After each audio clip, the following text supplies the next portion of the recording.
अस्सलाम वालेकुम। आज हम डिस्कस करेंगे चैप्टर नंबर 5 ऑफ गाइडन, जिसका नाम है membrane potentials and action potentials. ये चैप्टर पढ़कर हम ये चीज़ें जान सकेंगे कि किस तरह resting membrane potential activated into action potentials और किस तरह स्टिमुलस से एक्शन पोटेंशियल जो है वो प्रोड्यूस होता है और वही एक्शन पोटेंशियल नर्व मेम्ब्रेन में ट्रेवल करके सीएनएस तक जाता है और किस तरह मसल्स की कॉन्ट्रैक्शन पॉसिबल होती है और किस तरह जीआईटी की मूवमेंट होती है और किस तरह रिदम डिस्टर्बेंसेस हार्ट में होती हैं। ये सारे क्वेश्चंस हमें इस चैप्टर के अंदर इंशाल्लाह मिल जाएंगे। थोड़ा सा कॉम्प्लेक्स है, लेकिन अगर आप फुली अटेंशन के साथ बैठेंगे तो इंशाल्लाह आपको ज़रूर समझ आएगी।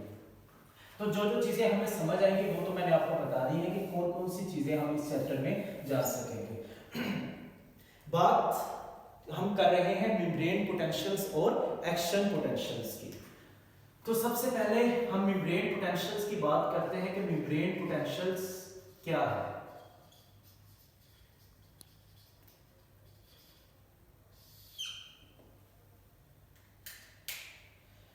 Inside potentials of the cell के जो इनसाइड पोटेंशियल होगा वो मेम्ब्रेन पोटेंशियल्स कहलाएगा। तो एक टर्म आपने इधर जरूर याद रखनी है, जब भी मैं मेम्ब्रेन पोटेंशियल की बात करूं तो याद रखिएगा मैं इनसाइड पोटेंशियल की बात कर रहा हूं, ना कि एक्स्ट्रा सेल्युलर फ्लूइड की।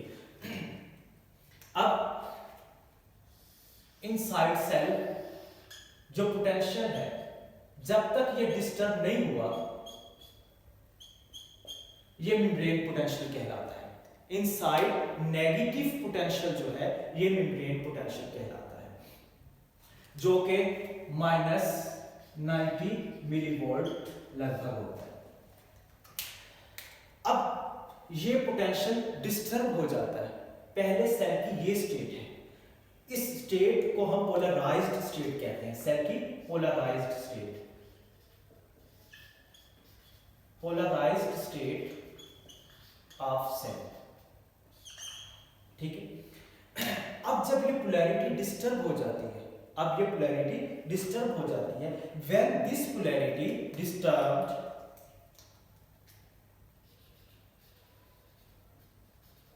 व्हेन दिस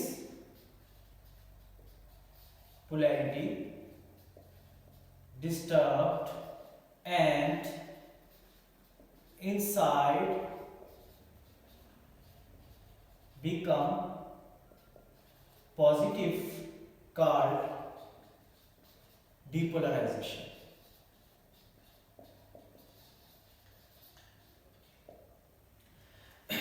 पोलराइज्ड स्टेट ये है सेल की, इनसाइड नेगेटिविटी। अब जब ये पोलैरिटी हम डिस्टर्ब कर देते हैं और इनसाइड जो है वो पॉजिटिव हो जाता है, तो फिर ये कौन सी स्टेट कहलाएगी? ये डीपोलराइजिंग स्टेट कहलाएगी, डीपोलराइजेशन प्रोसेस कहलाएगा।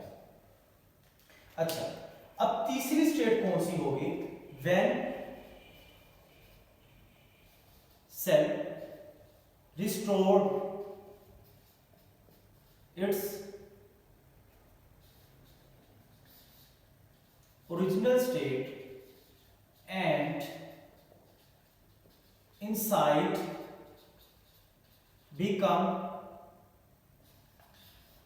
again negative called repolarization.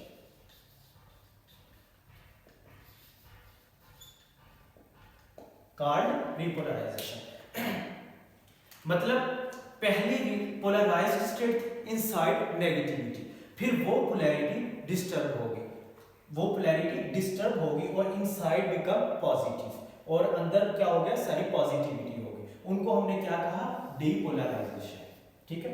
उसके बाद सेल ने अपनी ओरिजिनल पोजीशन जो है, ओरिजिनल स्टेट जो है वो दोबारा रिस्टोर कर ली, दोबारा रिस्टोर कर ली और ये सारा दोबारा क्या बन गई? Inside negative, inside negative. और सेल की इस स्टेट को हमने क्या कहा? रिपोलराइजेशन। यहां पे हम two types of cells discuss करेंगे, एक नर्व सेल्स और मसल सेल्स, जिनको हम एक्साइटेबल सेल्स कहते हैं। एक्साइटेबल सेल्स, जिसमें शामिल है हमारे पास नर्व सेल्स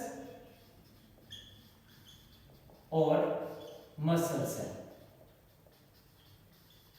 मसल सेल्स में तमाम किस्म के मसल्स आ रहे हैं, जिसमें हमारे पास शामिल है smooth muscles, skeletal muscles and cardiac muscles. हमने बात की है एक्साइटेबल सेल्स की। एक्साइटेबल सेल्स में नर्व सेल्स हैं और मसल सेल्स हैं। मसल सेल्स में हमारे पास स्मूथ मसल्स भी आ रहे हैं, स्केलेटल मसल्स भी आ रहे हैं और कार्डियक मसल्स भी आ रहे हैं। हम पूरे टॉपिक के अंदर, पूरे चैप्टर में डीपोलराइजेशन और रीपोलराइजेशन के इर्द गिर्द ही घूमेंगे।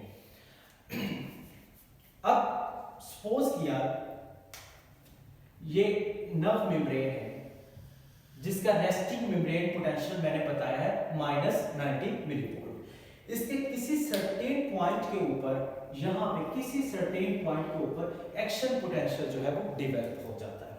अब मैं इस एक्शन पोटेंशियल की स्ट्रेंथ को डिटरमिन करना चाहता हूं, तो मैं किस तरह डिटरमिन करूंगा? By CRO, cathode ray oscilloscope के जरिए।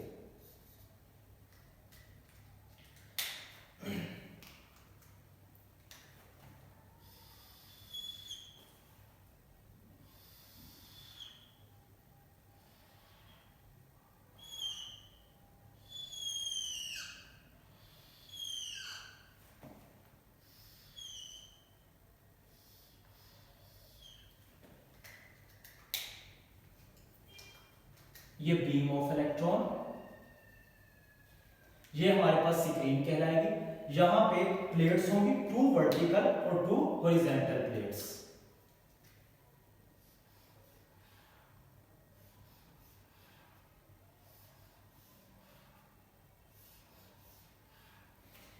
अब ये नर्व मेम्ब्रेन के किसी सर्टेन पॉइंट के ऊपर एक्शन पोटेंशियल जो है वो डेवलप हो जाता है। अब इसको मैं किस तरह रिकॉर्ड करूं?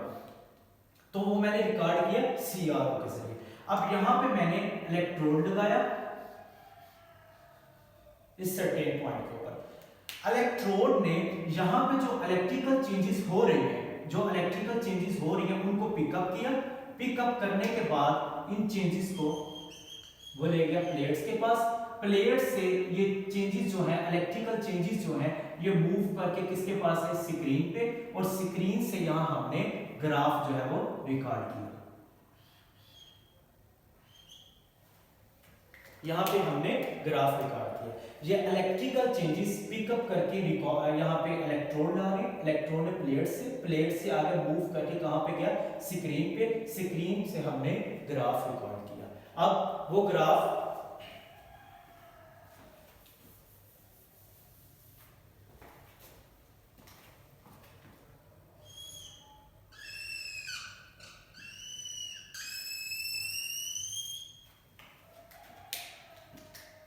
ग्राफ के इस जगह से लेके इस जगह तक डीपोलराइजेशन हुई।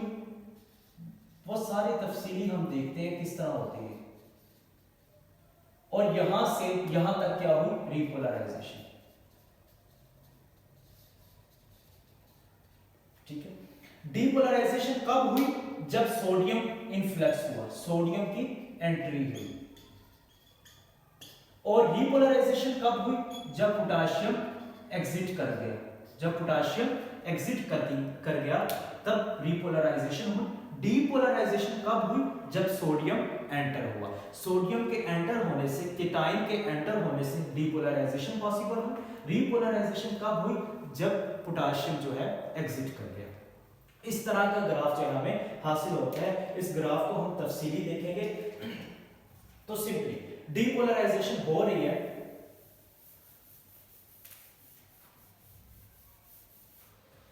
अच्छा, डीपोलराइजेशन पॉसिबल हो रही है किन किन तरीकों से? एक तो जब सोडियम इनफ्लक्स हुआ था, सोडियम के इनफ्लक्स से। दूसरा, कंसंट्रेशन ग्रेडियंट की वजह से भी, कंसंट्रेशन ग्रेडियंट की वजह से, सोडियम पोटेशियम कंसंट्रेशन ग्रेडियंट की वजह से। कंसंट्रेशन ग्रेडियंट की वजह से कैसे? देखें, ये मेरे पास एक नर्व सेल्स है, ठीक है। आपको पता है कि आउटसाइड एक्स्ट्रा सेलुलर फ्लूइड में सोडियम जो है वो मैसिव अमाउंट में होता है और इनसाइड पोटेशियम ज्यादा अमाउंट में होता है। अब कंसंट्रेशन ग्रेडियंट की वजह से क्या हो रहा है कि सोडियम आउटसाइड से इनसाइड आ रहा है, ठीक है, कंसंट्रेशन ग्रेडियंट की वजह से। क्यों?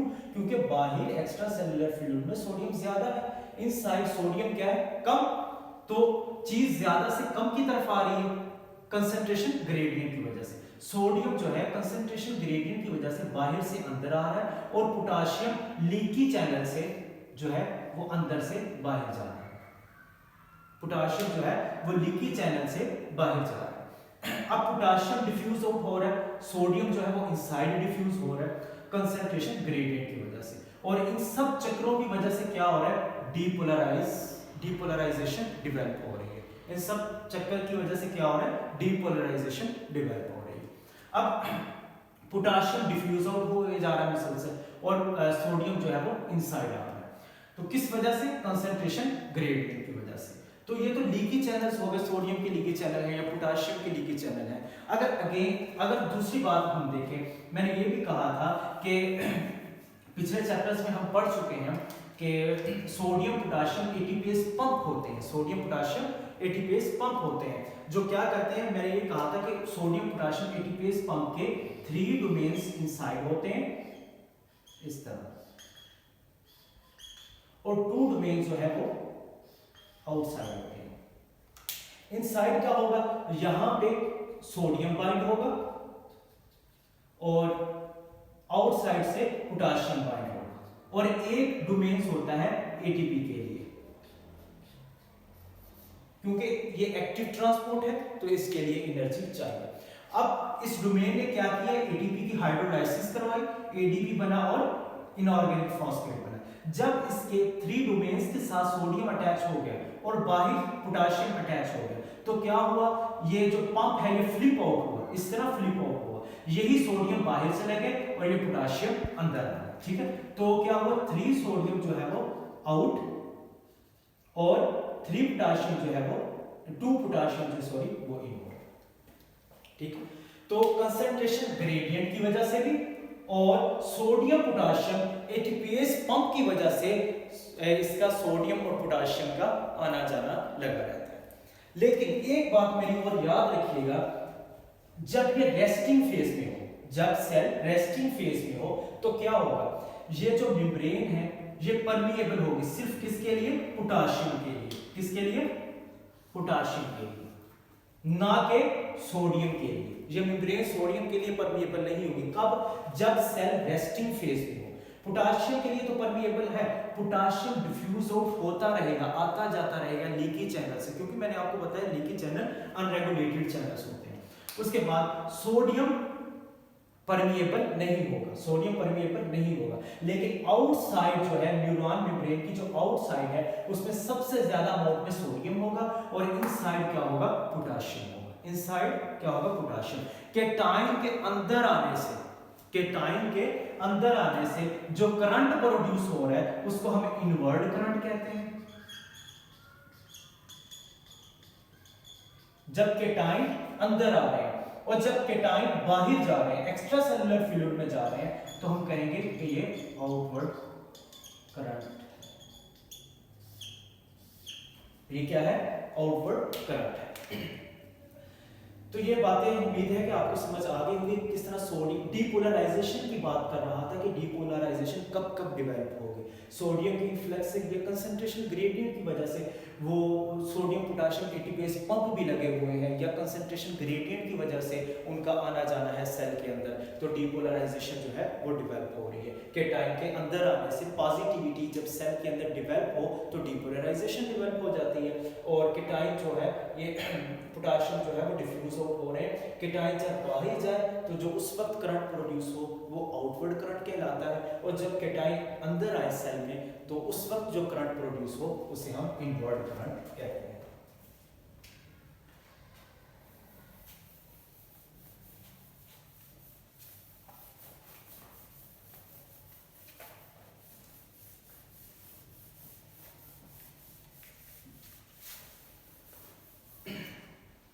अच्छा आगे देखिए, अगर हम अब मैं बात कर रहा हूं रेस्टिंग से एक्शन की तरफ जाने की, रेस्टिंग से एक्शन की तरफ जाने की। जब तक मेम्ब्रेन रेस्ट में थी तो उस वक्त वो सोडियम के लिए परमिएबल नहीं थी। अब मेम्ब्रेन रेस्ट से एक्शन की तरफ जा रही है, अब जाहिर बात है वो सोडियम के लिए परमिएबल होगी ताकि केटाइन अंदर आए। ज्यादा से ज्यादा केटाइंस अंदर आएंगे तो पोलराइजेशन डेवलप होगी। तो अब हम रेस्ट से जा रहे हैं एक्शन की तरफ। सपोज करें मैं टच करता हूं, मैंने थोड़ा सा टच किया, लिटिल बिट टच किया, लिटिल टच से क्या हुआ, वो टच इतना काफी नहीं था कि वो डीपोलराइजेशन प्रोड्यूस करवा सके। लिटिल टच जो मैंने किया वो इतना काफी नहीं था, ये स्टिमुलस, लिटिल स्टिमुलस जो है ये इतना काफी नहीं था कि ये डीपोलराइजेशन प्रोड्यूस करवा सके। लिटिल स्टिमुलस से क्या हुआ कि लिटिल सोडियम आया,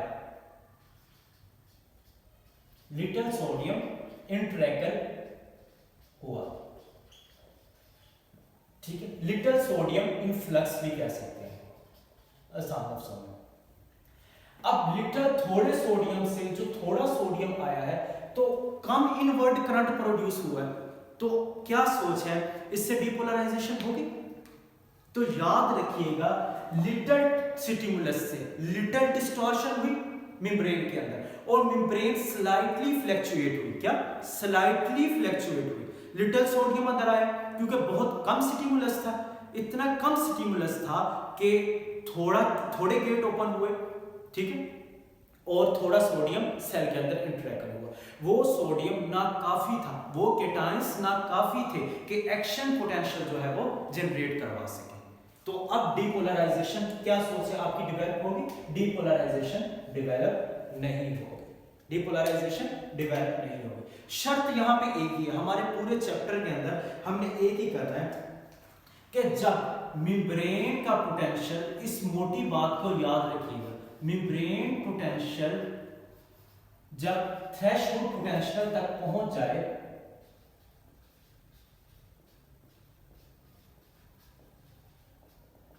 तो एक्शन पोटेंशियल डेवलप होगा।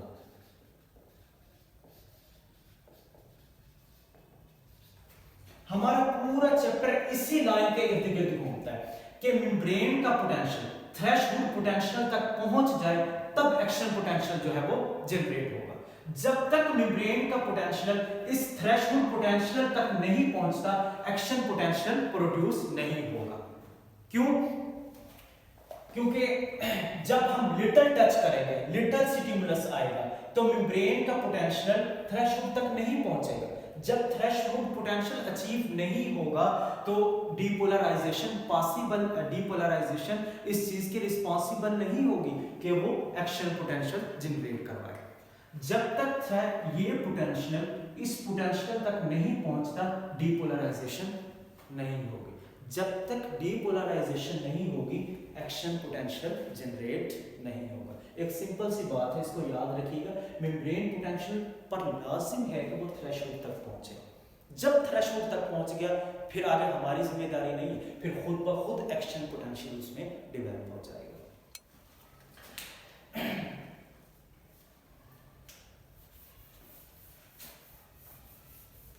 अब मैं थोड़ा सा इसको कॉम्प्लेक्स करता जाता हूं, साथ साथ देखिए, जो उस वक्त ग्राफ हासिल हुआ था वो इतना सिंपल नहीं था।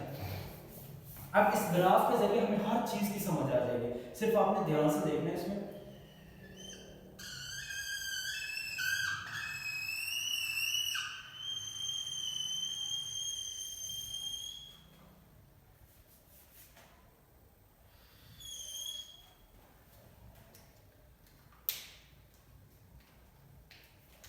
यहां से यहां तक जो पोटेंशियल है वो नर्व की मैं बात कर रहा हूं, वो है मेरे पास -70 मिलीवोल्ट। ये मेरे पास पॉइंट ए है, ठीक है, ये मेरे पास पॉइंट बी है, ये मेरे पॉइंट सी है और ये पॉइंट क्या है मेरे पास डी।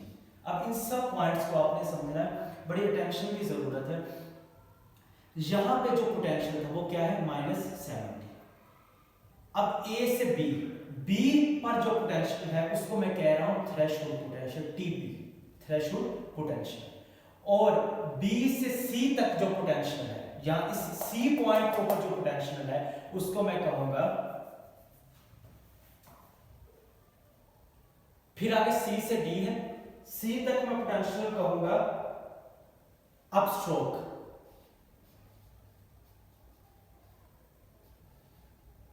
और यहां पे जो पोटेंशियल होगा वो जीरो होगा। और पॉइंट डी के ऊपर जो मैं पोटेंशियल कहूंगा उसे मैं कहूंगा ओवरशूट।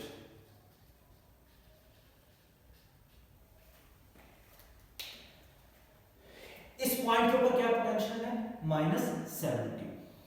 बी पे क्या पोटेंशियल है, थ्रेशोल्ड पोटेंशियल। सी पे क्या है, जीरो। इसको मैंने क्या कहा, कौन सा पोटेंशियल, अपस्ट्रोक। डी पे कौन सा पोटेंशियल है, ओवरशूट। ये -70 है, यहां पे लगभग होगा -55 और यहां पे होगा +35, यहां पे +35। अब देखें, हमने पोटेंशियल देखना है कि यहां पे इस वक्त पोटेंशियल मेरे पास -70 है, इस पॉइंट पे जो थ्रेशोल्ड पोटेंशियल है -55 है, यहां पे पोटेंशियल 0 है, यहां पे क्या है, +35 है। अब टच करने से गेट जो है वो ओपन हो गए, लेकिन इतना काफी स्टिमुलस नहीं था कि फुली जो बड़े गेट हैं voltage, sodium voltage gated channel वो ओपन हो सके।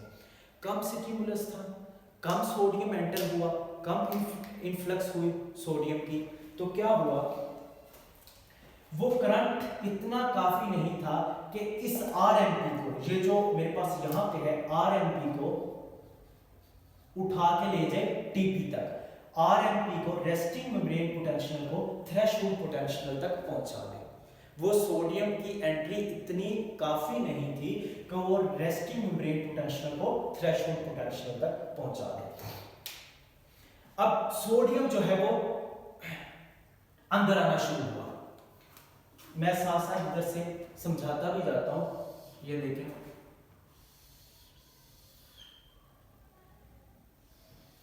ये मेरे पास simply sodium mechanically operated channel है, मैकेनिकली ऑपरेटेड चैनल। कौन से, सोडियम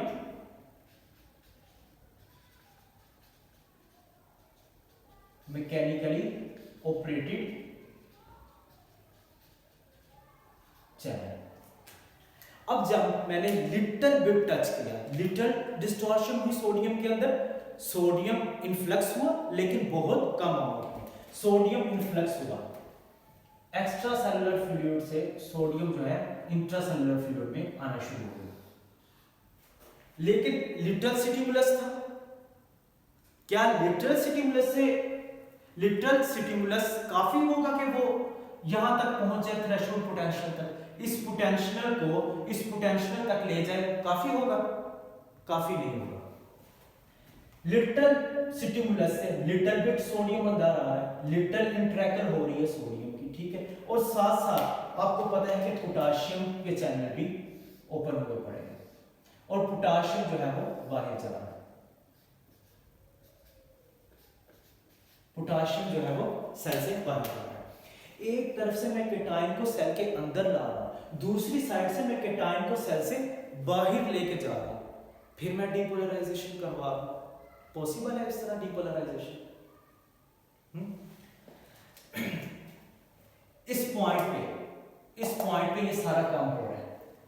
ए पॉइंट पे ए से लेके यहां समवेयर, यहां तक, कहीं तक ये काम हो रहा है कि ये मैकेनिकली ऑपरेटेड चैनल ओपन हुए, टच सेंसिटिव से, टच सेंसिटिव है, ये मैकेनिकली ऑपरेटेड चैनल ओपन हुए, सोडियम की इन्फ्लक्स आना शुरू हो गई, ठीक है।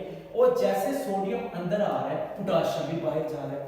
जो टच रिस्पॉन्सिबल है सोडियम के लिए, वही टच रिस्पॉन्सिबल है पोटाशियम के लिए। सेम स्टिमुलस है दोनों के लिए, क्या है, सेम स्टिमुलस है।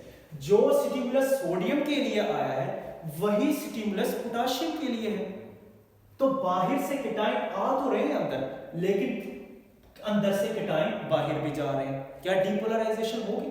नहीं। डीपोलराइजेशन तभी होगी जब ये आरएमपी टीपी तक पहुंचे। जब resting membrane potential threshold potential तक पहुंचेगा तो डीपोलराइजेशन होगी और एक्शन पोटेंशियल डेवलप होगा। जब तक ये आरएमपी टीपी तक नहीं पहुंचता, डीपोलराइजेशन डेवलप नहीं होगी, कोई एक्शन पोटेंशियल जो है डेवलप नहीं होगा।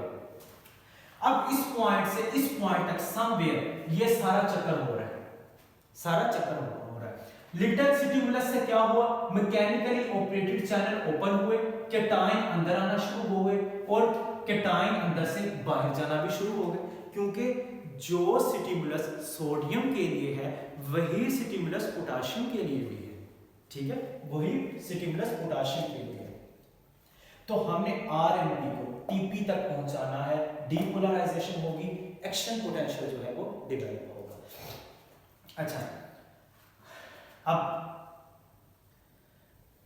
लिटिल सोडियम अंदर आया, अब मैंने मजीद स्ट्रेंथ के साथ टच किया, ठीक है, मजीद स्ट्रेंथ के साथ टच किया।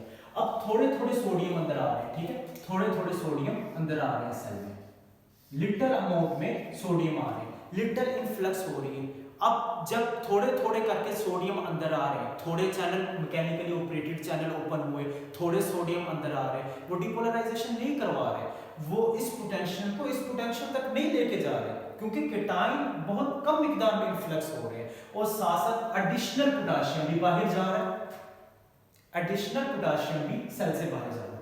अब क्या होगा? यकदम सोडियम आते हैं, एक मैसिव अमाउंट में सोडियम आते हैं और उसके बाद गेट बंद हो जाते हैं सोडियम के। एक मैसिव अमाउंट में, इंस्टेंटेनियस अमाउंट में, एक मैसिव अमाउंट में, बल्क अमाउंट में सोडियम जो है वो आएंगे। अब ये जो थोड़ा थोड़ा सोडियम आ रहा है ना, ये रिस्पॉन्सिबल है कि ये जो दूसरे बड़े गेट हैं, वोल्टेज गेटेड चैनल, इनको ओपन करें। ठीक है, ये जो लिटिल बिट डिस्टॉर्शन हो रही है ना सोडियम की, ये रिस्पॉन्सिबल है इन गेट को ओपन करने का। ठीक है, अब क्या हुआ? अब इन गेट से ये वोल्टेज सेंसिटिव है, अब इनको पता चल गया कि अंदर गड़बड़ हो रही है, यहाँ पे वोल्टेज ऊपर नीचे हो रही है, अब ये गेट ओपन हो गए। इन गेट का मैकेनिज्म मैं आखिर में समझाऊंगा किस तरह होते हैं। अब जो है बल्क अमाउंट में सोडियम अंदर आ रहा है सेल के, बहुत ज्यादा अमाउंट में सेल के अंदर आया, एकदम सेल के अंदर सोडियम आएगा और बैक वक्त में गेट भी बंद हो जाएंगे। ए से बी तक समझो, यहां तक जो है मेरे पास कोई लोकल पोटेंशियल प्रोड्यूस हुआ, यहां तक समवेयर, यहां तक कि ये मैकेनिकली ऑपरेटेड चैनल से सोडियम अंदर आया, थोड़ा बहुत इन्फ्लक्स हुई सोडियम की, लोकल पोटेंशियल जो है वो प्रोड्यूस हुआ। ये पोटेंशियल तो प्रोड्यूस नहीं हुआ, ये पोटेंशियल कब प्रोड्यूस हुआ? जब बल्क अमाउंट में, मैसिव अमाउंट में सोडियम में अंदर आना शुरू किया। अब यहां पॉइंट से यहां तक सोडियम की भंगार है, बेतहाशा सोडियम सेल के अंदर है, इन्फ्लक्स हुआ सोडियम का, इंस्टेंटेनियस इन्फ्लक्स हुआ सोडियम का। तो क्या हुआ? इस पॉइंट के ऊपर जाके क्या होगा कि gate will be closed, gate will be closed, gate क्या हो जाएंगे? क्लोज्ड हो जाएंगे। जब थ्रेशोल्ड पोटेंशियल अचीव हो जाएगा, जब resting membrane potential threshold potential तक पहुंच जाएगा, गेट क्या हो जाएंगे? क्लोज। तो ये एमसीक्यूज याद रखिएगा कि किस पॉइंट के ऊपर जाके सोडियम के गेट क्लोज हो जाते हैं। सिंपली हम पता क्या समझते हैं? हम ये समझते हैं कि डीपोलराइजेशन होगी +35 तक, पॉजिटिविटी सेल के अंदर डेवलप करनी है +35 तक। सोडियम की तो कोशिश होगी कि वो ज्यादा से ज्यादा जो है वो अपनी इक्विलिब्रियम वैल्यू के पास जाता है। सोडियम की ये भी कोशिश होगी और पोटेशियम की ये कोशिश होगी कि वो ज्यादा से ज्यादा अपनी इक्विलिब्रियम तक जाए। ठीक है, सोडियम की कोशिश होगी कि वो ज्यादा क्लोज चला जाए अपने इक्विलिब्रियम वैल्यू की तरफ, कि वो मेम्ब्रेन का पोटेंशियल जो है उसके इक्विलिब्रियम पोटेंशियल के बराबर हो जाए। ये कोशिश किसकी होगी? सोडियम की। साथ साथ पोटेशियम भी पीछे नहीं रहेगा, पोटेशियम की भी कोशिश होगी कि उसका जो मेम्ब्रेन पोटेंशियल है वो उसकी इक्विलिब्रियम पोटेंशियल के बराबर हो जाए। तो सोडियम के लिए जो इक्विलिब्रियम पोटेंशियल है वो है +60 मिलीवोल्ट, और जो हमारे पास पोटेशियम का है वो है -90 मिलीवोल्ट। तो तो सोडियम की क्या कोशिश होगी, आपको पता है हर चीज स्टेबल होना चाहती है, तो सोडियम की क्या कोशिश होगी कि जो मेम्ब्रेन पोटेंशियल है उसके इस पोटेंशियल के बराबर हो जाए, और ये इक्विलिब्रियम पोटेंशियल है किसका, सोडियम का। पोटाशियम की क्या कोशिश होगी, पोटाशियम की यही स्ट्रगल होगी कि उसका जो मेम्ब्रेन पोटेंशियल है वो -90 के बराबर हो जाए। तो सिंपली तो ये होना चाहिए ग्राफ में कि सोडियम आ रहा है, सेल के अंदर आ रहा है, डीपोलराइजेशन हो रही है और ग्राफ +35 तक पहुंच गया और जाके गेट बंद हो गया। हम सिंपली ये समझते हैं कि +35 के ऊपर जाके ये वोल्टेज गेटेड चैनल बंद हो जाएंगे कि डीपोलराइजेशन हो गई, खत्म। सिंपली हम ये समझते हैं कि सोडियम आ रहा है, सेल के अंदर आ रहा है, आता जा रहा है, डीपोलराइजेशन जो है वो हो रही है और ग्राफ जो है +35 तक पहुंच चुका है और गेट जाकर बंद हो गई। याद रखिएगा गेट इधर नहीं बंद होते, गेट बंद हो रहे इधर बी पे, सोडियम के गेट बी पे बंद हो रहे। जब थ्रेशोल्ड पोटेंशियल हमें अचीव हो गया, हमें हासिल हो गया, उसके बाद गेट भी क्लोज हो गए। अब क्वेश्चन ये होता है यहाँ पे कि ये थ्रेशोल्ड पोटेंशियल +35 तक कैसे पहुंचेगा जब गेट ही बंद हो गए। मैंने गेट कहां पे बंद करवा दिए, point B, just about B, just above B, B के ऊपर मैंने गेट बंद करवा दिए, सोडियम के गेट बंद हो गए बी के ऊपर। अब सोडियम की एंट्री बंद हो गई।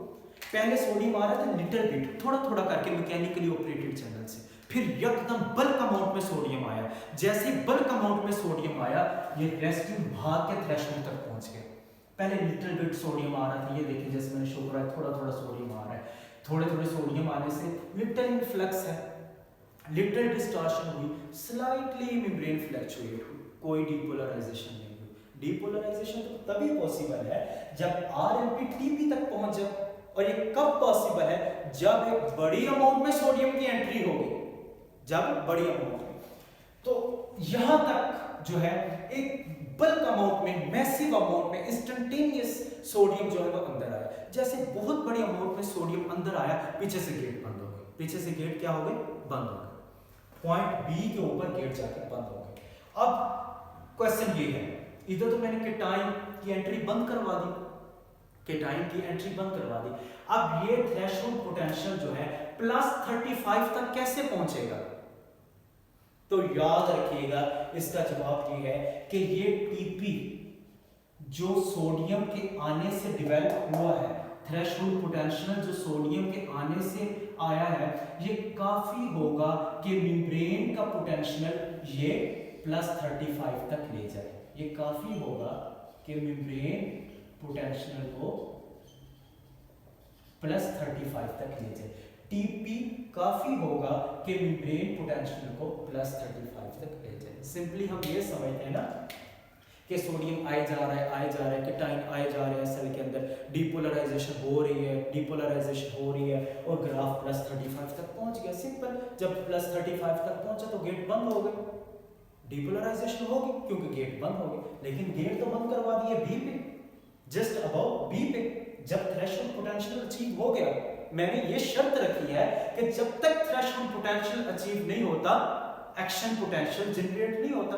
अब हमारी शर्त पूरी हो गई कि थ्रेशोल्ड पोटेंशियल अचीव हो गया और गेट भी बंद हो गए, गेट भी बंद हो गए। अब ये टीपी काफी होगा कि मेम्ब्रेन के पोटेंशियल को +35 तक ले जाए, +35 तक इसको ले जाए, ये काफी होगा पोटेंशियल। अच्छा, एक अब और मैं मजे की बात बताऊंगा आपको। मैंने एक बात की थी ना कि जो स्टिमुलस सोडियम के लिए रिस्पॉन्सिबल है, वही स्टिमुलस पोटाशियम के लिए भी रिस्पॉन्सिबल है। तो क्या यहां तक जो है, अगर सोडियम के लिए इन्फ्लक्स हुआ है तो पोटाशियम में कोई तब्दीली नहीं आएगी। मैंने ये कहा था कि जो चीज सोडियम के लिए रिस्पॉन्सिबल है, जो स्टिमुलस सोडियम के लिए रिस्पॉन्सिबल है, वही स्टिमुलस पोटाशियम के लिए भी रिस्पॉन्सिबल है। तो क्या हुआ, सोडियम तो आ रहा है और साथ साथ पोटाशियम भी बाहर जा रहा है। तब क्या क्या साथ साथ पोटाशियम भी डिफ्यूज हो, सोडियम क्या इनसाइड अंदर आ रहा है और साथ साथ पोटाशियम क्या हो रहा है आउटसाइड, पोटाशियम क्या डिफ्यूज हो रहा है। तो फिर किस तरह डीपोलराइजेशन होगी, एक चीज़ मैं केटाइन अंदर ला रहा हूँ, दूसरी तरफ से मैं केटाइन जो है वो बाहर लेके जा रहा हूँ, और फिर मैं कह रहा हूँ कि डिपोलराइजेशन हो रही है और एक्शन पोटेंशियल जो है वो जनरेट हो रहा है। और देखें यहां से यहां तक आरएमपी को टीपी तक पहुंचने के लिए थोड़ी अमाउंट में सोडियम सेल के अंदर आते हैं पहले, और फिर बल्क अमाउंट में सोडियम अंदर आते हैं तो टीपी तक पहुंच जाता है RMP. Resting membrane potential threshold potential तक पहुंच जाता है। और यहां से यहां तक क्या होता है, जैसे जैसे सोडियम सेल के अंदर आ रहे हैं साथ साथ एडिशनल पोटेशियम सेल से बाहर जा रहा है। पोटेशियम क्या कर रहा है, एग्जिट। पोटेशियम क्या कर रहा है, एग्जिट। पोटेशियम क्या करेगा, एग्जिट करेगा। अब क्वेश्चन ये होता है कि एक तरफ से केटाइन आ रहे हैं, दूसरी तरफ से केटाइन जा रहे हैं। याद रखिएगा सोडियम बल्क अमाउंट में आ जाएगा, सोडियम मैसिव अमाउंट में आ रहा है, लेकिन पोटेशियम लेस अमाउंट में जा रहा है। पोटेशियम लेस अमाउंट में, sodium will be massive, sodium will be massive, potassium will be less. Sodium massive amount में होगा और पोटेशियम क्या होगा, लेस अमाउंट में एग्जिट होगा। और फिर क्या होगा, आपको पता है कि इंस्टेंटेनियस बड़ी अमाउंट में, बल्क अमाउंट में, मैसिव अमाउंट में सोडियम अंदर आता है। सोडियम के अंदर आने से आरएमपी 480 तक पहुंच जाता है, थ्रेशोल्ड पोटेंशियल तक पहुंच जाता है। और थ्रेशोल्ड पोटेंशियल फिर काफी होता है कि मेम्ब्रेन के पोटेंशियल को +35 तक पहुंचा दे, +35 तक पहुंचा दे, ये काफी होता है। और पोटेशियम जो है वो एग्जिट तो हो रहा है लेकिन बहुत कम मिकदार में, बहुत कम मिकदार में। सोडियम एंटर हो रहा है मैसिव अमाउंट में, एक बल्क अमाउंट में एंटर हो रहा है, और पोटेशियम जो है वो बाहर तो जा रहा है लेकिन थोड़ी थोड़ी मिकदार में जा रहा है। अब सोडियम क्यों इतनी ज्यादा मिकदार में आ रहा है और पोटेशियम क्यों इतनी कम मिकदार में जा रहा है शुरू में, अब देखें ना। अच्छा, पोटेशियम की कंडक्टेंस या पोटेशियम किस पॉइंट से लेके किस पॉइंट तक एग्जिस्ट करना शुरू हो गया, मतलब पोटेशियम कौन से पॉइंट से जाना शुरू हो गया बाहर, तो ए से बी पॉइंट पे पोटेशियम जो है वो एग्जिट करना शुरू हो जाता है। और सोडियम तो आ ही रहा है लेकिन ए और बी पॉइंट्स के दरमियान ही पोटेशियम, इधर से ए और बी के दरमियान ही समवेयर, ए और बी इसी पॉइंट के दरमियान ही पोटेशियम जो है एग्जिट करना शुरू कर देते हैं, लेकिन एक लिटिल अमाउंट में। और हमें थ्रेशोल्ड पोटेंशियल अचीव हो चुका है। अब ये पोटेंशियल काफ़ी है कि मेम्ब्रेन पोटेंशियल को +35 तक ले जाए, और गेट भी हमने यहाँ पे आके बंद कर दिए हैं, गेट भी बंद कर दिए हैं। अब मैं ये कह रहा हूँ कि देखिए पोटेशियम क्यों बहुत कम मिकदार में एग्जिट कर रहा है और सोडियम बहुत ज्यादा मिकदार में क्यों अंदर आ रहा है। तो देखिए मैंने कहा कि पोटेशियम का जो इक्विलिब्रियम पोटेंशियल है वो -90 मिलीवोल्ट है, सोडियम का मैंने क्या कहा +60 मिलीवोल्ट है।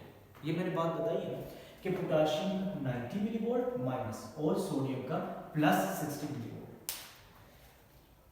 ये यहां होता है पोटेशियम का -90 मिलीवोल्ट और सोडियम क्या क्या है +60 मिलीवोल्ट। क्या आपको नहीं लगता कि ये वैल्यू -70 बहुत क्लोज है -90 के? -70 जो है ये बहुत क्लोज है किसके, -90 वैल्यू के। -70 बहुत क्लोज है किसके, -90 के। एक आयन जब बहुत क्लोज हो जाता है ना अपने इक्विलिब्रियम पोटेंशियल के, तो वो बहुत कम अमाउंट में मूव करता है, बहुत कम अमाउंट में मूव करता है। तो इधर जो पोटेशियम है वो -90 के बहुत क्लोज है। रेस्टिंग मेम्ब्रेन जो इस वक्त -70 है, -70 बहुत क्लोज है -90 के। तो इस वक्त जो पोटेशियम होगा वो तकरीबन अपने इक्विलिब्रियम पोटेंशियल के करीब जा चुका होगा। -70 जो है वो -90 के करीब जा चुका होगा, इसलिए पोटेशियम बहुत कम मिकदार में एग्जिट कर रहा है। ठीक है, जब कोई आयन अपने इक्विलिब्रियम पोटेंशियल के पास चला जाए तो वो बहुत कम मिकदार में मूव करना शुरू कर देता है। इसलिए शुरू में मतलब पॉइंट ए और बी शुरू में क्या होता है, पोटाशियम बहुत कम अमाउंट में एग्जिट करता है, लेकिन सोडियम बहुत ज्यादा अमाउंट में सेल के अंदर आ रहा है थ्रेशोल्ड पोटेंशियल तक। क्यों? क्योंकि मैंने ये बताया कि सोडियम का क्या है +60, तो -70 तो बहुत दूर है +60 के, तो इस आयन का इक्विलिब्रियम पोटेंशियल तो बहुत दूर है +60 के, फार अवे बहुत दूर है। तो क्या फिर आयन को मैसिव अमाउंट में नहीं आना चाहिए ताकि वो अपने इक्विलिब्रियम पोटेंशियल के करीब आ जाए? तो इसलिए सोडियम बल्क अमाउंट में आ रहा है ताकि वो अपना इक्विलिब्रियम पोटेंशियल अचीव कर ले, और पोटाशियम तो वैसे ही क्लोज है अपने इक्विलिब्रियम पोटेंशियल के, -90 के वैसे ही क्लोज है, इसलिए पोटाशियम कम मिकदार में एग्जिट हो रहा है और सोडियम जो है बल्क अमाउंट में अंदर आ रहा है। अच्छा, उसके बाद देखिए बी से सी तक कहा अपस्ट्रोक, ठीक है, फिर सी से कहा डी, यहां पे +35 ग्राफ जो है वो ओवरशूट हो गया। ग्राफ क्या हो गया? ओवरशूट हो गया। अब देखिए, अब डीपोलराइजेशन हो गई, ठीक है, अब यहां से इस पॉइंट तक रिपोलराइजेशन होनी है, रिपोलराइजेशन होगी। रिपोलराइजेशन कब होगी मैंने ये पहले भी बता चुका हूं कि जब पोटाशियम एग्जिट करेगा, जब पोटाशियम बाहर जाना शुरू होगा। तो अब मुझे आप ये बताएं, अब ये मैं पॉइंट को चेंज कर देता हूं, ये पॉइंट है इस वक्त हमारे पास ए, ये पॉइंट है बी, ये पॉइंट मेरे पास सी और ये पॉइंट मेरे पास है डी, ठीक है। अब मुझे ये बताएं किस पॉइंट के ऊपर पोटाशियम की कंडक्टेंस या पोटाशियम ज्यादा से ज्यादा एग्जिट करेगा, क्या ए पे, बी पे, सी पे, डी पे?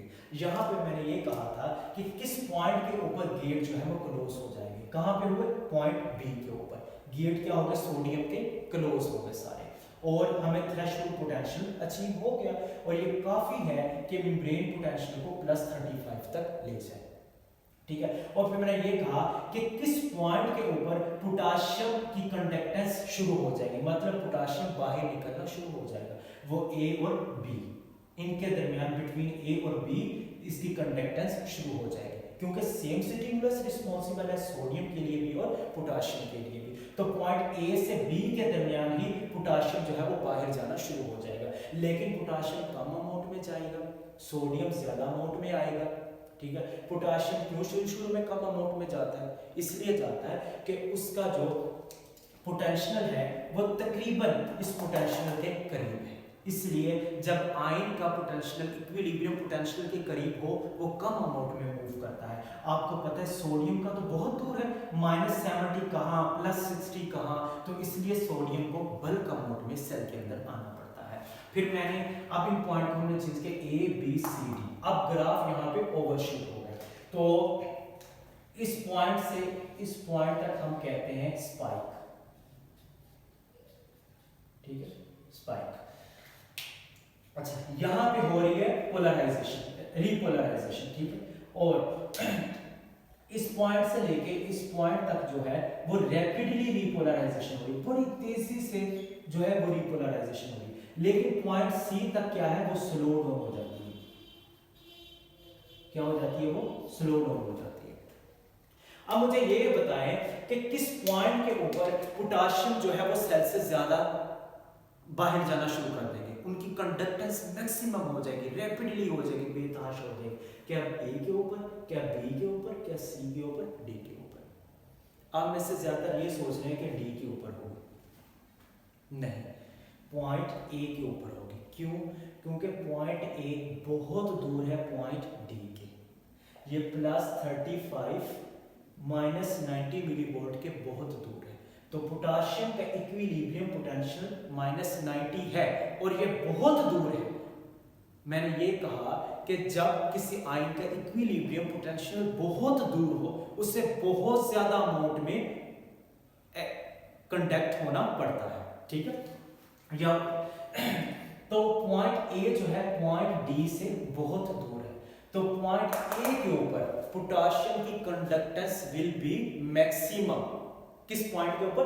पॉइंट ए के ऊपर जो है पोटाशियम की कंडक्टेंस मैक्सिमम होगी और फिर इस तरह जो है ये स्लो डाउन होती है। यहां तक तो बड़ी रैपिडली रिपोलराइजेशन हो रही है और फिर यहाँ पे आके स्लो डाउन हो जाएगी। क्यों स्लो डाउन हो जाएगी? इसकी वजह ये है कि यहाँ पोटाशियम जो है कम एग्जिट करेगा। पोटाशियम के कम एग्जिट होने की वजह से ग्राफ जो है वो स्लो डाउन हो जाएगा। ग्राफ क्या हो जाएगा? स्लो डाउन हो जाएगा इसी पॉइंट के ऊपर, ठीक है। यहां तक तो रैपिडली है ग्राफ, आगे क्या हो जाता है? Slow down. आगे क्या हो जाता है? Slow down. स्लो डाउन क्यों हो जाता है? क्योंकि यहाँ पे तो कंडक्टेंस मैक्सिमम है, पोटाशियम बड़ी स्पीड से एग्जिट हो रहा है, लेकिन इस पॉइंट से आके स्लो डाउन हो जाता है और ग्राफ भी स्लो हो जाता है। तो किस पॉइंट के ऊपर कंडक्टेंस पोटाशियम की मैक्सिमम हुई? ए, क्योंकि ए बहुत दूर है डी के, तो पोटाशियम का इक्विलिब्रियम बहुत दूर है -90, इसलिए बल्क अमाउंट में वो एग्जिट हो रहा है ताकि जल्दी से जल्दी वो -90 तक पहुंच जाए। पोटाशियम की भी यही कोशिश होती है कि वो इक्विलिब्रियम पोटेंशियल अचीव कर ले, सोडियम की भी यही कोशिश होती है वो इक्विलिब्रियम पोटेंशियल अचीव कर ले। आगे देखिए, इस पॉइंट को हम कहते हैं हाइपर पोलराइजेशन, -90 वाला हाइपर पोलराइजेशन। जब एक्सेसिव ज्यादा अमाउंट में पोटाशियम जो है वो एग्जिट हो जाता है, पोटाशियम जो है वो सेल के बाहर ज्यादा एक्सेसिव अमाउंट में चला जाता है, उसको हम कहते हैं स्टेट को हाइपर पोलराइज्ड स्टेट कहलाती है। उम्मीद है कि ये ग्राफ आपको समझ आ गया होगा।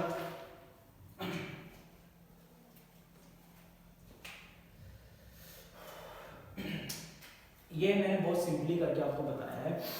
इस एक दफा इसको ध्यान से और देख लीजिए कि हमारी सारी कोशिश रही है कि RMP-TP तक पहुंच जाए। पहले मैकेनिकली ऑपरेटेड चैनल जो है वो ओपन हुए, लिटिल बिट सोडियम सेल के अंदर आना शुरू हुआ। वो इतना काफ़ी नहीं था कि वो डीपोलराइजेशन प्रोड्यूस करवा सके और एक्शन पोटेंशियल हो सके। उसके बाद बल्क अमाउंट में सोडियम आता है पॉइंट बी तक।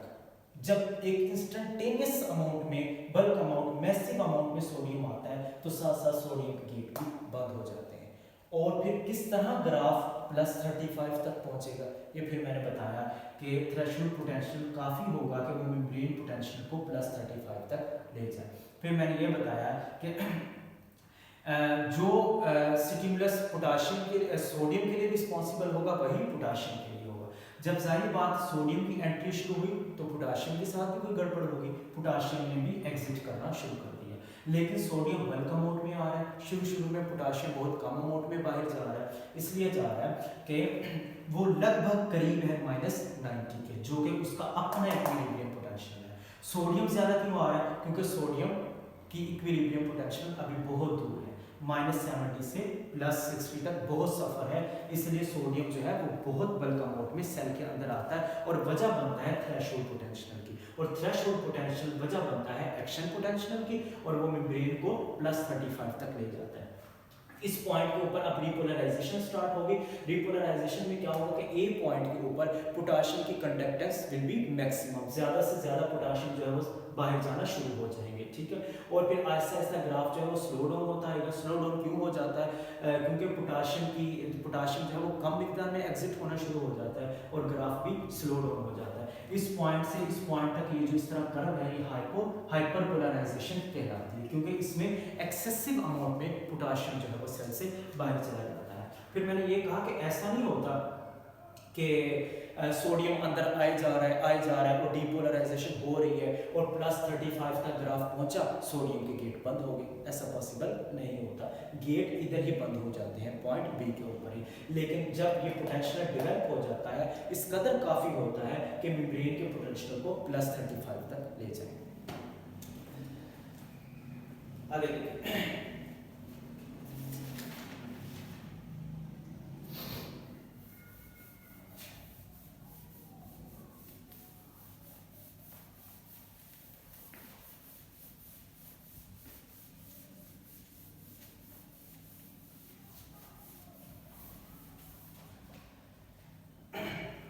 अच्छा, डीपोलराइजेशन की मैं बात करूं सबसे पहले,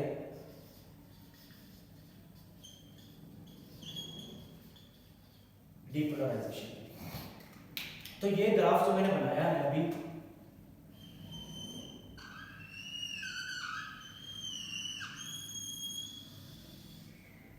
ये देखिए यहाँ पे है आरएमपी रेस्टिंग मेम्ब्रेन पोटेंशियल, ये अभी हम सारा समझ चुके हैं।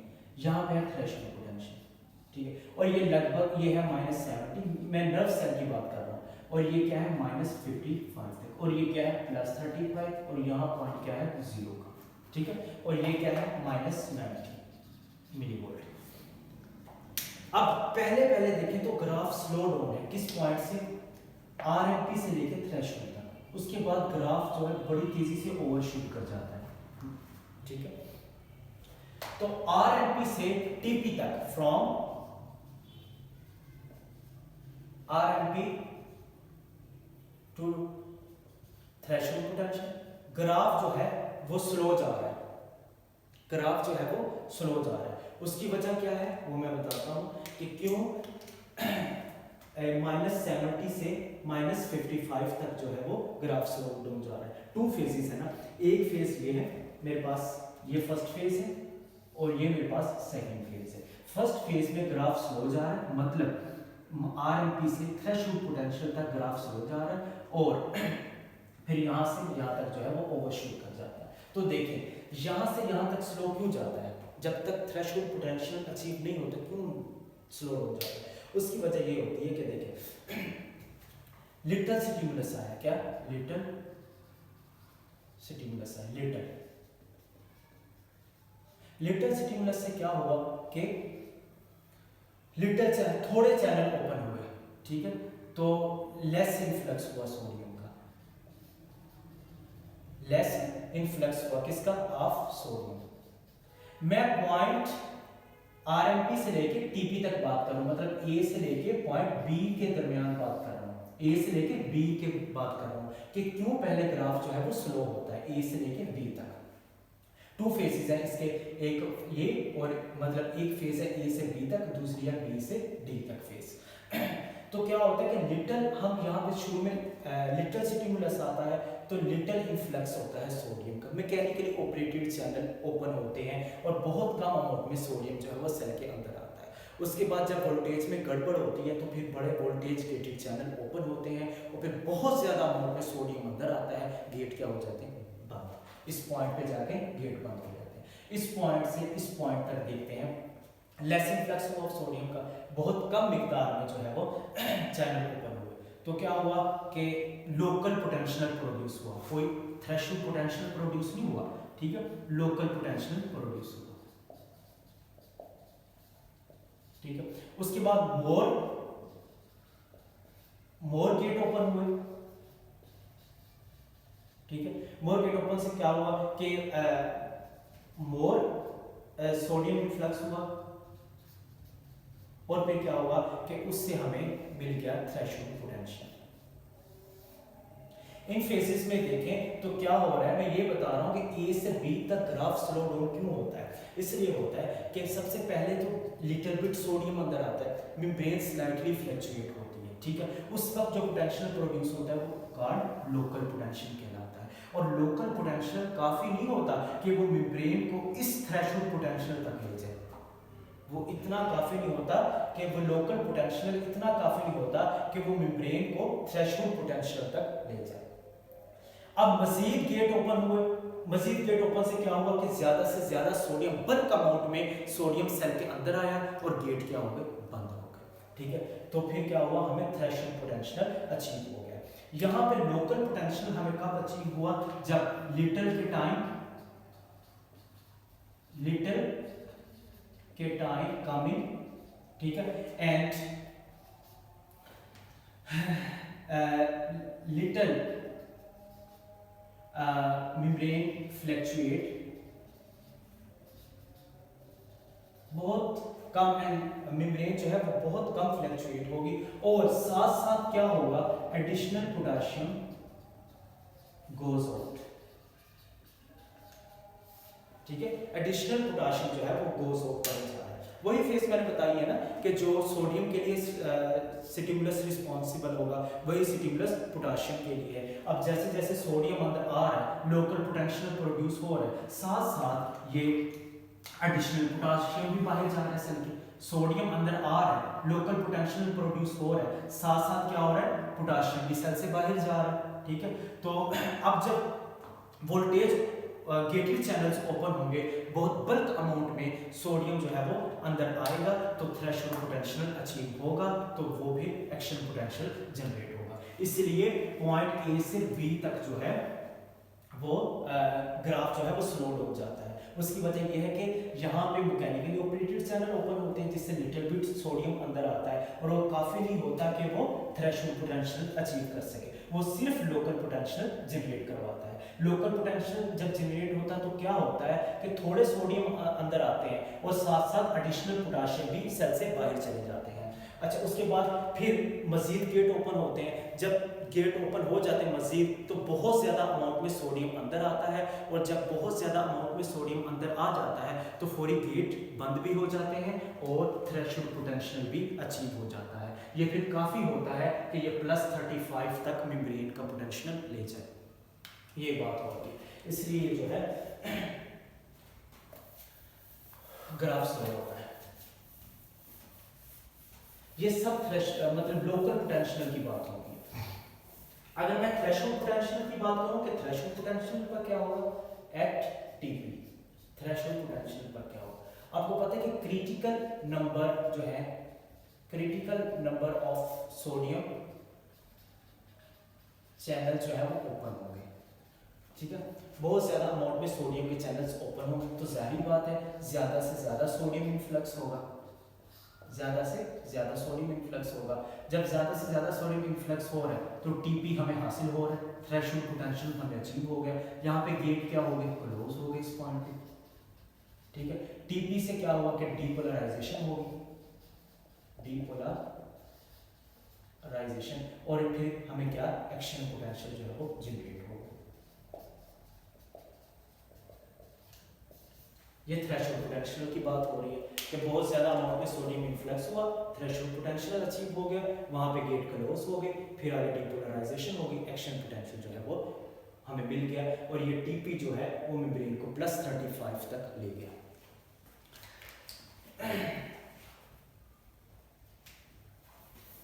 नेक्स्ट देखें, अब बहुत कम रह गया। अब बात ये है कि मेरे पास एक नर्व सेल है और उसमें ये गेट है,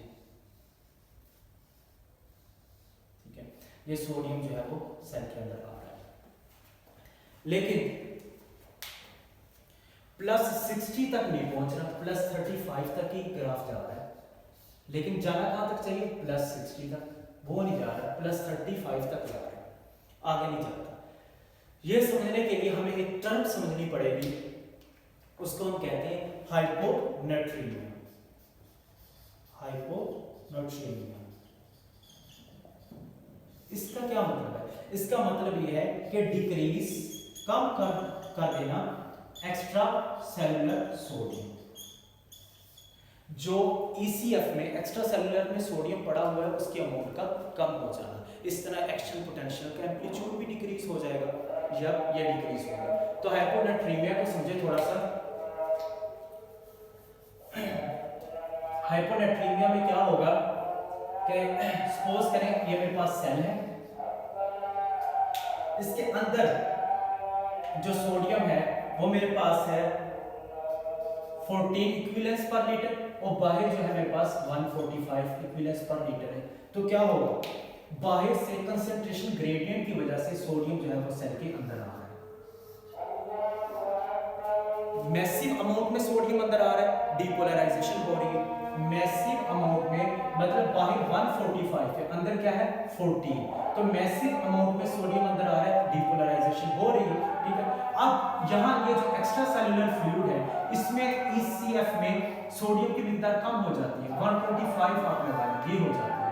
तो क्या ये उसी अमाउंट में अंदर आएगा सेल के, नहीं, लेस अमाउंट में सेल के अंदर आएगा, डीपोलराइजेशन नहीं प्रोड्यूस होगी। हाइपोनेट्रीमिया की वजह से हम ग्राफ को जो है वो +60 तक नहीं लेके जा सकते। ये टर्म समझ लें।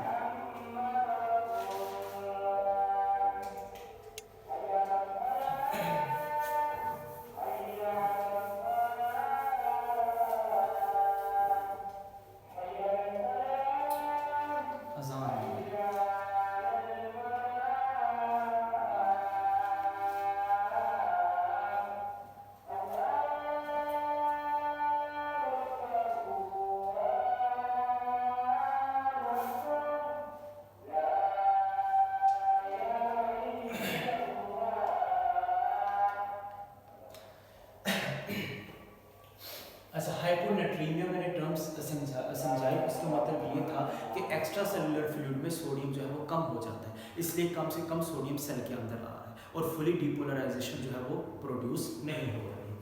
अब दूसरी टर्म्स देख लें, मैंने जब ये ग्राफ समझाया,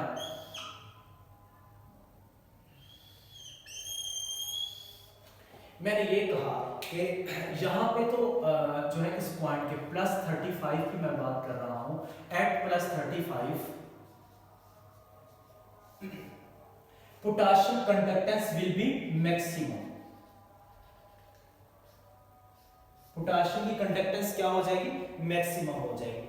फिर जो है इस पॉइंट पे जाके, पॉइंट जो बी है और ये मेरे पास बी, ये पॉइंट सी और फिर ये आगे पॉइंट डी। अच्छा, अब आगे जाके क्या हो जाता है, ग्राफ स्लो हो जाता है। अब ग्राफ स्लो क्यों हो जाता है, क्योंकि पोटाशियम जो है वो कम एग्जिस्ट कर रहा है। क्यों कम एग्जिस्ट कर रहा है, उसकी वजह ये समझें कि सेल में देखें, अंदर पोटाशियम जो है वो सेल के है 145 और बाहर जो है वो 4 इक्विवेलेंस पर लीटर है। अंदर है 145 इक्विवेलेंस पर लीटर और बाहर क्या है 4 इक्विवेलेंस पर लीटर। तो आपको पता है due to concentration gradient, concentration gradient की वजह से क्या हो रहा है, पोटाशियम गोज आउट।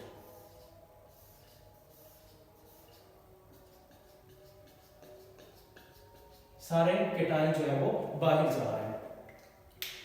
एक तो बहुत ज्यादा अमाउंट में पोटाशियम बाहर जा रहा है कंसंट्रेशन ग्रेडियंट की वजह से। क्या हो रहा है कि कंसंट्रेशन ग्रेडियंट का जो रेट है वो भी लो हो रहा है, वो भी क्या हो रहा है, लो हो रहा है। दूसरा, आउटसाइड के ऊपर केटायन जो है वो डिवेलप हो रहे हैं यहाँ पे। तो यहाँ पे हमारे पास एक अपोजिट डायरेक्शन में इलेक्ट्रिकल ग्रेडियंट डिवेलप हो जाएगा। क्या हो जाएगा, इलेक्ट्रिकल ग्रेडियंट।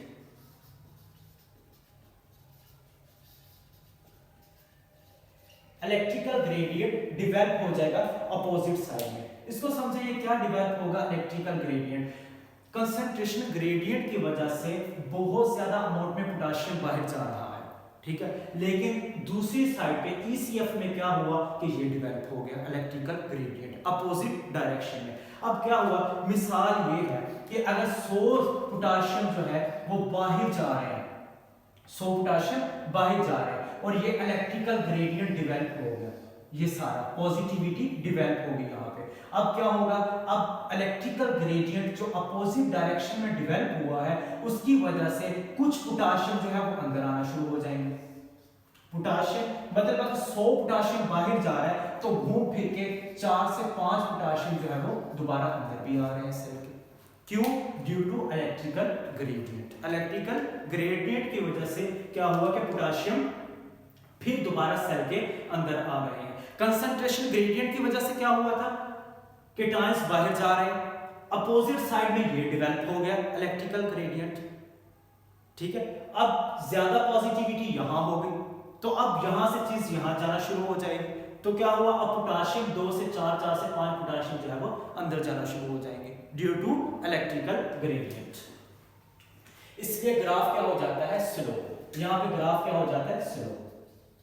क्यों, क्योंकि पोटाशियम एग्जिट करता है in less amount, less amount में पोटाशियम जो है वो एग्जिट करता है, इसलिए ग्राफ जो है वो स्लो डाउन हो जाता है ड्यू टू इलेक्ट्रिकल ग्रेडियंट।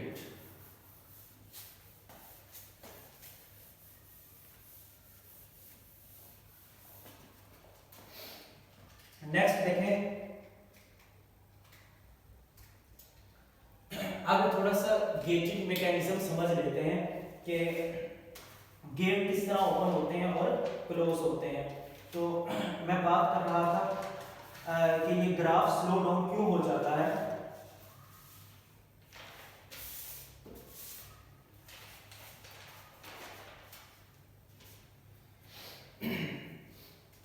मैंने ये बताया कि इलेक्ट्रिकल ग्रेडियंट की वजह से रिपोलराइजेशन का ग्राफ आगे जाके स्लो डाउन हो जाता है। गेटेड मैकेनिज्म समझने के क्या गेटेड मैकेनिज्म है।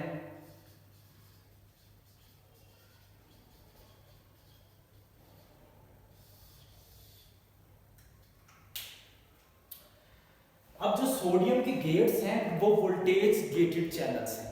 सर्टेन टाइम पे ओपन होंगे, सर्टेन टाइम पे वो क्लोज होंगे। पोटाशियम की तरह लीकी चैनल्स नहीं है कि अनरेगुलेटेड हों। तो इसमें देखें सबसे पहली फेज रेस्टिंग फेज में क्या होगा, जब रेस्टिंग फेज होगी ये मेरे पास कहलाएगा एम गेट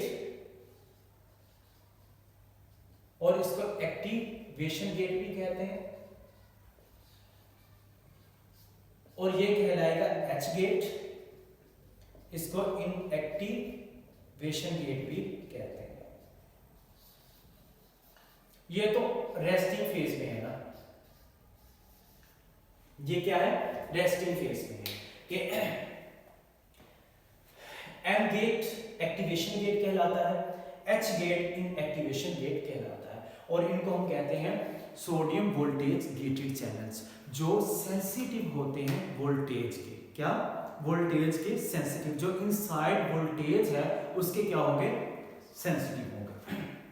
अच्छा इसकी स्टेट्स देख लें, 3 पॉसिबल स्टेट्स हैं इसकी। देखिए सबसे पहले स्टेट में देखें क्या होगा, सबसे पहले स्टेट में क्या होगा कि ये जो एम गेट है ये क्लोज होगा।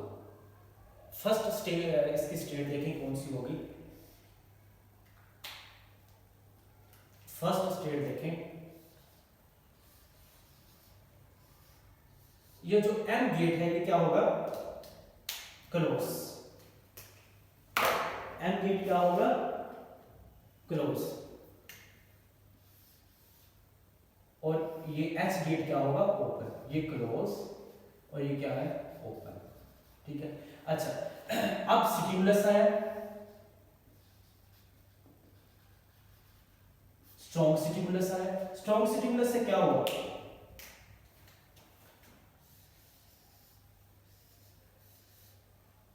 कि एम गेट ओपन हो गया और इसके बाद एच गेट भी ओपन, ठीक है।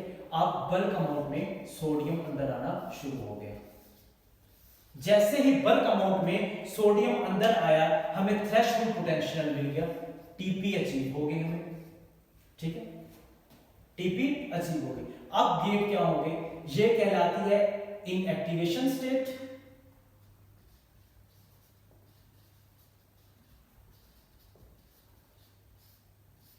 और ये कहलाती है एक्टिवेशन स्टेट, और फिर जब बल्क अमाउंट में सोडियम अंदर आया टीपी हमें अचीव हो गया तो फिर ये क्या गेट क्या हो जाएंगे क्लोज, गेट क्या हो जाएंगे क्लोज, ये ओपन और ये क्या हो जाएगी क्लोज, एच गेट क्या हो जाएगा क्लोज, और ये क्या कहलाती है एम गेट ओपन, क्या कहलाती है इनएक्टिवेशन स्टेट, ये कहलाएगी इनएक्टिवेशन स्टेट। उसके बाद ये दोबारा अपनी ओरिजिनल पोजीशन में जाना शुरू कर देगा, मतलब ज्यादा से ज्यादा सोडियम के चैनल जो है वो रिकवर होना शुरू हो जाएंगे, ये फिर अपनी पहले वाली पोजीशन में जो है वो चला जाएगा इस पोजीशन में, ठीक है। और यहाँ इस स्टेट में क्या हो रहा है, इस सारे में इसमें क्या हो रहा है कि सोडियम के चैनल जो है वो रिकवरी कर रहे हैं, सोडियम चैनल रिकवर, सोडियम के चैनल क्या हो रहे हैं रिकवर हो रहे हैं। तो ये गेटेड मैकेनिज्म थे, मैंने कहा ये कोई आम चैनल नहीं है, ये वोल्टेज गेटेड चैनल्स है, एक मखसूस वोल्टेज के ऊपर ओपन होते हैं और नेगेटिव वोल्टेज पे ओपन होंगे, और जब पॉजिटिव वोल्टेज हासिल होना शुरू होगी यकदम क्या हो जाएंगे बंद हो जाएंगे।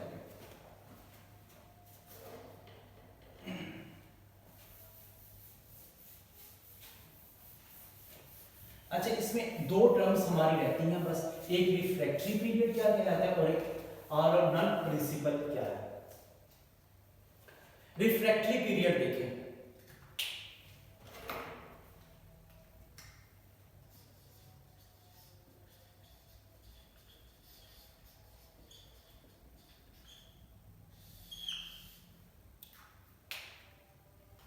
ये मेरे पास ग्राफ,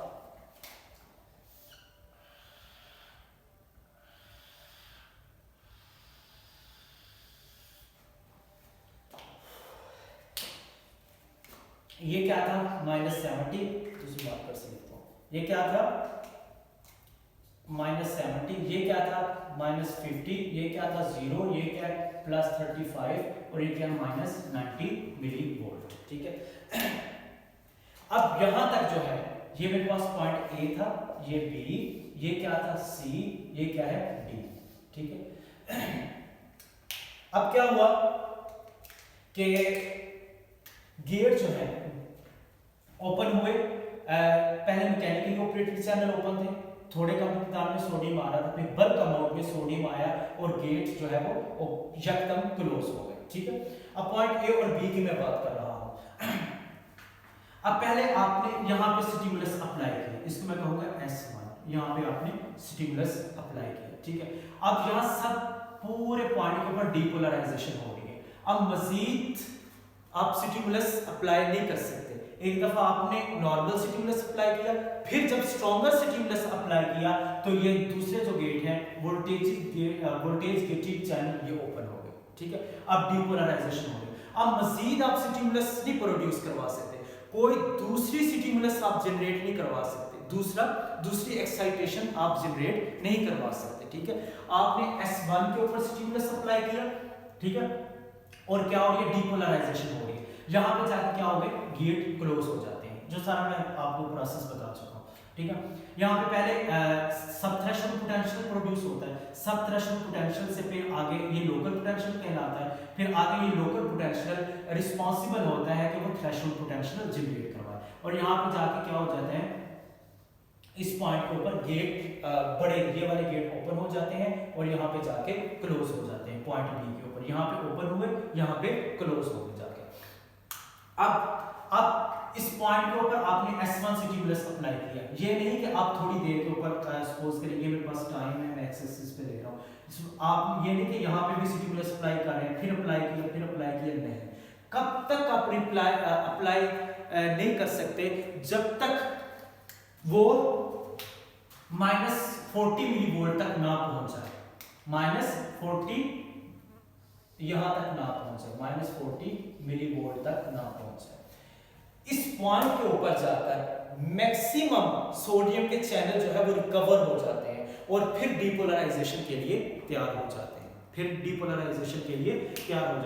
-40 के ऊपर मैक्सिमम सोडियम चैनल रिकवर हो जाएंगे और नेक्स्ट स्टिमुलस के लिए वो तैयार हो जाएंगे। ठीक है, दूसरा स्टिमुलस आप यहां अप्लाई कर सकते हैं S2 इस पॉइंट के ऊपर, ये थोड़े से इस पीरियड के ऊपर आप दूसरा स्टिमुलस अप्लाई कर सकते हैं, लेकिन वो पहले वाले स्टिमुलस से स्ट्रॉन्गर होना चाहिए।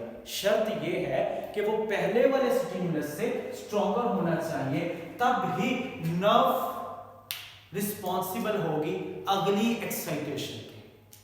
ठीक है, जब तक मैक्सिमम सोडियम के चैनल्स रिकवर नहीं होते ना तो नर्व रिस्पॉन्सिबल नहीं है मजीद एक्साइटेशन के लिए। जब मैक्सिमम सोडियम के चैनल रिकवर हो जाएंगे तो नर्व जो क्या होगी वो एक्साइटेशन के लिए अवेलेबल होगी, पॉसिबल होगी, और आपने पहला स्टिमुलस यहां अप्लाई किया, दूसरा स्टिमुलस यहां पे अप्लाई कर रहे हैं। जब आप दूसरा स्टिमुलस अप्लाई करेंगे पहले वाले स्टिमुलस की निस्बत वो स्ट्रॉन्गर होना चाहिए, तभी नर्व जो है वो एक्साइटेड होगी। इसको हम कहते हैं रिफ्रैक्टरी पीरियड। नेक्स्ट है हमारे पास ऑल और नन लॉ। ऑल और नन लॉ ऐसा लॉ है जो ये कहता है कि जब तक थ्रेशोल्ड पोटेंशियल अचीव नहीं होता ना तो कोई एक्शन पोटेंशियल नहीं। अगर एक्शन पोटेंशियल अचीव करना है उससे पहले तुम पर लाजिम है कि थ्रेशोल्ड पोटेंशियल अचीव करो। उसके बाद इसको कहते हैं ऑल और नन लॉ। ऑल और नन लॉ क्या है? कहता है कि एक्शन पोटेंशियल के लिए थ्रेशोल्ड पोटेंशियल जो है वो लाजिम है। ये क्या कहलाता है? ऑल और नन लॉ। इसके अलावा देखें, मजे की बात आपको बताऊं तो ये है कि अगर एक पॉइंट के ऊपर एक्शन पोटेंशियल प्रोड्यूस हो गए, ठीक है, यहां सोडियम की इन्फ्लक्स हो रही है, एक्शन पोटेंशियल जो है वो प्रोड्यूस हो गए, ये जो है थ्रेशोल्ड पोटेंशियल तक पहुंच गया पॉइंट। अब दूसरा पॉइंट खुद ही थ्रेशोल्ड पोटेंशियल तक पहुंच जाएगा, ठीक है, और इससे दूसरा भी थ्रेशोल्ड पोटेंशियल तक, फिर आगे वाला थ्रेशोल्ड पोटेंशियल तक, ये भी मेम्ब्रेन का टुकड़ा, ये भी मेम्ब्रेन का टुकड़ा, सारे थ्रेशोल्ड पोटेंशियल तक जो है वो पहुंच जाते हैं। आपने सिर्फ एक जगह पे एक्शन पोटेंशियल जो है वो जनरेट करवाना है, बाकी उसकी खुद की जिम्मेदारी है कि नेक्स्ट से नेक्स्ट जो है वो खुद डिवेलप होते जा रहे हैं। अगला पॉइंट भी थ्रेशोल्ड पोटेंशियल तक पहुंच जाता है, उससे अगला भी पहुंच जाता है, उससे अगला भी। शर्त ही यही है कि जब मेम्ब्रेन थ्रेशोल्ड पोटेंशियल तक पहुंच जाएगी तो एक्शन पोटेंशियल खुद ब खुद जनरेट हो जाएगा। तो यहाँ पे ये भी थ्रेशोल्ड तक पहुंच गया, ये भी थ्रेशोल्ड, ये भी थ्रेशोल्ड, ये भी थ्रेशोल्ड, तो इन सब में क्या होगा, एक्शन पोटेंशियल खुद ब खुद जनरेट होगा। ये नहीं कह सकता कि मैंने इतने से टुकड़े के ऊपर एक्शन पोटेंशियल जो है वो जनरेट किया, बाकी मेम्ब्रेन के टुकड़े पे एक्शन पोटेंशियल जनरेट ही नहीं हुआ, ये कोई नहीं कह सकता। हाँ, लोकल पोटेंशियल जरूर जनरेट हो सकता है। एक्शन पोटेंशियल जब डिवेलप हो जाए वो पूरा फिर प्रोपिगेट करता है, क्योंकि ये सेल्फ प्रोपिगेटिव होता है, खुद प्रोपिगेट करेगा। एक सर्टेन पॉइंट के ऊपर जनरेट हुआ, उसके बाद ये प्रोपिगेट कर रहा है थ्रू दी नर्व मेम्ब्रेन। अब इसको हम कहेंगे इंपल्सिस, कि ये इंपल्सिस जो है वो ट्रांसमिट हो रहा है। एक्शन पोटेंशियल सर्टेन पॉइंट के ऊपर डेवलप होता है, और इंपल्सिस जो है जब एक्शन पोटेंशियल प्रोपिगेट करे थ्रू दी नर्व मेम्ब्रेन, फिर हम उसे कहेंगे कि इंपल्सिस ट्रांसमिट हो रहे हैं। और याद रखिएगा कि यहाँ पे अगर रिपोलराइजेशन हो रही है, ठीक है, यहाँ पे रिपोलराइजेशन हो रही है, तो ये रिपोलराइजेशन फॉलो करेगी अगली डीपोलराइजेशन, यहाँ पे डीपोलराइजेशन होगी, ठीक है। फिर आगे क्या होगी, इस तरह ये देखें, ये पीछे ये डीपोलराइजेशन हो रही है, ये पीछे क्या हो रही है, रिपोलराइजेशन हो रही है, ठीक है। तो क्या करेगी कि डीपोलराइजेशन फॉलो करेगी रिपोलराइजेशन को। एक पॉइंट की डीपोलराइजेशन हो रही है, ठीक है, उससे फिर अगले की जब डीपोलराइजेशन होती है, पहले वाले की रिपोलराइजेशन हो जाती है। जब अगले की डीपोलराइजेशन होगी, पहले वाले की क्या होगी, रिपोलराइजेशन होगी। इस तरह डीपोलराइजेशन फॉरवर्ड बाय रिपोलराइजेशन। और याद रखिएगा, एक्शन पोटेंशियल की जो ये जो पोटेंशियल है ये स्वीप करेगा ऑल ओवर द मेम्ब्रेन, पूरी मेम्ब्रेन के ऊपर जो है ये पोटेंशियल स्वीप करेगा, और हम इसे कहेंगे इंपल्सिस। क्या कहेंगे, इंपल्सिस। तो चैप्टर नंबर 5 अल्हम्दुलिल्लाह हमने कंप्लीट कर लिया। थोड़ा सा टफ है, इसको एक दफ़ा ज़रूर गाइडेंस से जो है आप रीड कर लीजिएगा। अगर कोई क्वेश्चंस हो या ऐसा लगता हो कि मैंने थोड़ा सा मुश्किल बता दिया है या इससे आसान भी मैं समझा सकता था, तो कमेंट सेक्शन में ज़रूर मेंशन किया करें, ताकि मैं भी इससे इस्तेफादा हासिल कर सकूँ। अस्सलाम वालेकुम।